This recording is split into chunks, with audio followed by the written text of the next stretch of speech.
Hey guys, relationships are a fascinating thing to analyze because any aspect of social scientific research that says, okay, here are the steps that everything follows, is almost immediately going to be responded back to by people saying, well, here's where the model doesn't fit.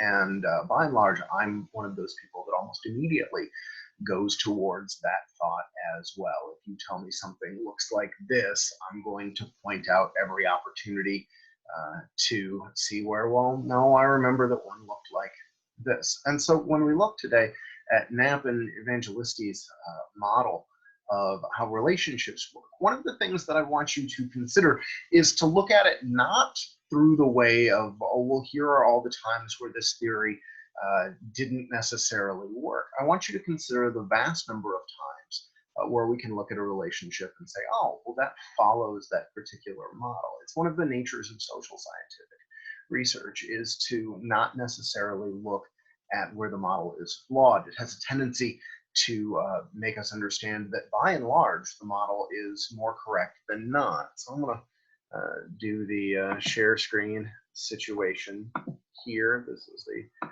awkward part where I move back and forth between these. I'll slide this over. And so Knapp and Vangelisti's model is actually a little bit less than 20 years old at this particular point. It started off in 2000. And the 2000 creation of it is an update to what was at the time, and probably still is something that we're going to look at in this class, Bruce Tuckman's 1965 model of group convergence, which was always kind of fun because it rhymed until the last one: forming, norming, storming, performing, and adjourning. Adjourning doesn't totally fit there, but essentially says that all aspects of a group have this genuine flow. They have a reason for starting off. They have a goal. They then perform that activity. As a part of performing that activity, they create some of their own rules and ideas. And then Tuckman argues that all groups end. Now, Knapp and Vangelisti focus rather than on the group setting, they're focusing on the one-on-one aspect of this. And their actual order of looking at it is 5 steps coming together and 5 steps breaking apart. Within these first 5, and we're not going to break down each of the 5, you've got a definition in front of you here, but it's essentially the idea of 2 people moving from complete strangers towards something of a relationship. Now, this is one of the areas where we can get a little bit broad here, because relationship can be a friendship, it can be a connection that family members make, it can be a romantic relationship, and it's a really fascinating way, if you're going to take a personal example of this, might be to look at a romantic relationship that you enjoyed, but that romantic relationship has at this point ended, because I think that it's one of the ways that we can really see a lot of these steps come very clearly. And at each spot, you've got an area where it might fall apart in terms of the coming together.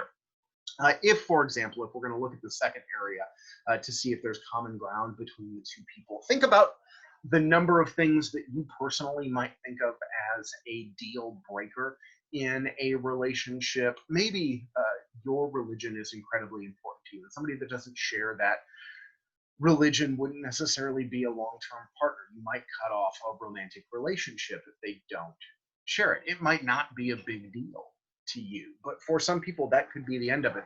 Politics could be much the same way, that if somebody didn't share your political worldview, it might not be worth getting any further in the relationship.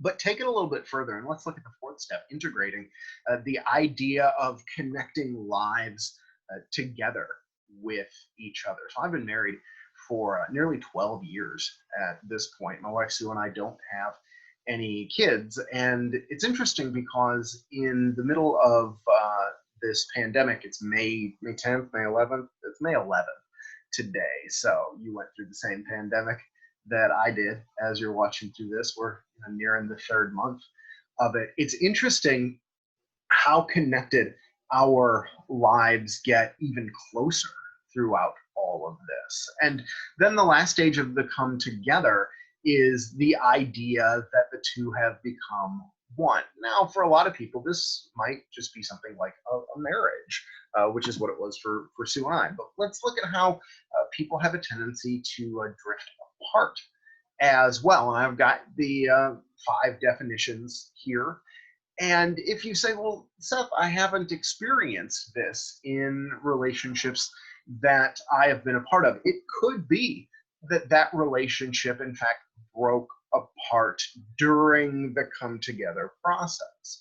But if you can look at these definitions and say, okay, well, I've seen a relationship fall further apart because of this, I think that it's a really fascinating way to look at interpersonal relationships. One of the things that I think is really fascinating about it also is the avoiding approach. If you've ever been in a relationship, I've dated a number of women before I got married, and there were a handful of relationships where I was like, oh, I'm just sick of seeing this person's face, and I didn't want to have the actual conversation to say, look, I don't want to continue this relationship on anymore. I would literally physically avoid them in order to do that. So when we look at this theory, 5 stages of coming together and 5 stages of drifting apart, the thing I think to really grasp onto is the idea that these relationships are incredibly complex. A 10-stage model shows a real world of difference in how we approach the depth of relationship. Good video.